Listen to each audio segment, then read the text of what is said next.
नमस्कार दोस्तों। खौफनाक कहानियां में आप सभी लोगों का हार्दिक स्वागत है। कहानी को आगे बढ़ाने से पहले कृपा करके खौफनाक कहानियां चैनल को सब्सक्राइब कर बेल आइकन जरूर दबा लें ताकि मेरे हर वीडियो का नोटिफिकेशन आपको मिल सके।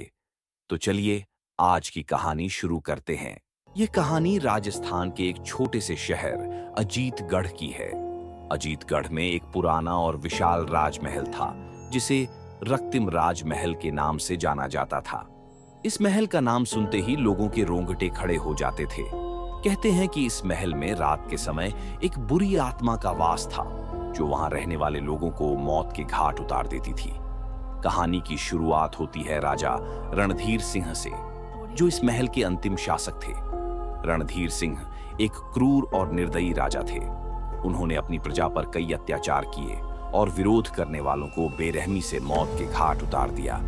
उनकी एक रानी थी, रानी पुष्पा, जो बहुत ही दयालु और परोपकारी थी। रानी पुष्पा को राजा रणधीर के अत्याचारों से बहुत दुख होता था, लेकिन वह कुछ भी करने में असमर्थ थी।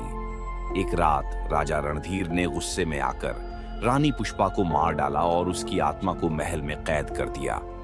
मरते वक्त रानी पुष्पा ने श्राप दिया कि जो भी इस महल में रहेगा उसकी आत्मा भी यहीं भटकती रहेगी। राजा रणधीर की मौत के बाद से महल वीरान हो गया और लोग वहां जाने से कतराने लगे। सालों बाद एक युवा पत्रकार अमन इस महल की कहानी सुनकर वहां जाने का फैसला करता है। अमन ने सोचा कि यह सब अंधविश्वास है और वह इस महल की सच्चाई का पता लगाना चाहता था। एक रात वह अपने कैमरे और रिकॉर्डिंग उपकरणों के साथ महल में पहुंचा। महल में प्रवेश करते ही उसे अजीब सी ठंडक का एहसास हुआ। दीवारों पर खून के धब्बे और पुरानी तलवारें लटकी हुई थीं।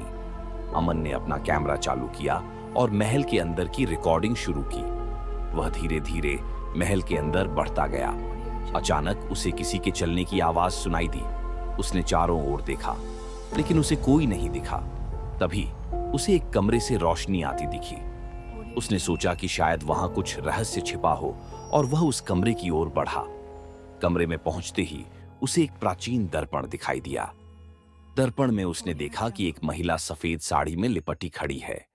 उसकी आंखें लाल लाल चमक रही थीं और उसका चेहरा बहुत ही डरावना था। अमन का दिल जोर जोर से धड़कने लगा। उसने कैमरा उस महिला की ओर घुमाया, लेकिन कैमरे में कुछ भी रिकॉर्ड नहीं हुआ। महिला ने अमन की ओर बढ़ते हुए कहा, तुम्हें यहां नहीं आना चाहिए था। अब तुम भी इस महल का हिस्सा बन जाओगे।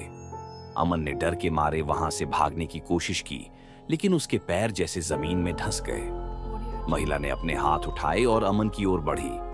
अमन की चीखें महल की दीवारों में गूंजने लगीं और फिर सब कुछ शांत हो गया। अगले दिन अमन का कोई पता नहीं चला। उसके दोस्तों ने उसे ढूंढने की बहुत कोशिश की, लेकिन उसका कोई सुराग नहीं मिला। कहते हैं कि अमन की आत्मा अब भी उस महल में भटकती है और जो भी वहां जाता है वह कभी वापस नहीं आता। अगर आपको कभी अजीतगढ़ जाने का मौका मिले तो रक्तिम राजमहल से दूर रहना ही बेहतर होगा। कौन जाने, आप भी उस श्राप का शिकार बन सकते हैं। अगर आपको हमारी यह कहानी पसंद आई हो तो इसे लाइक और शेयर करना न भूलें और हमारे चैनल को सब्सक्राइब करें ताकि आप एक भी कहानी मिस न करें।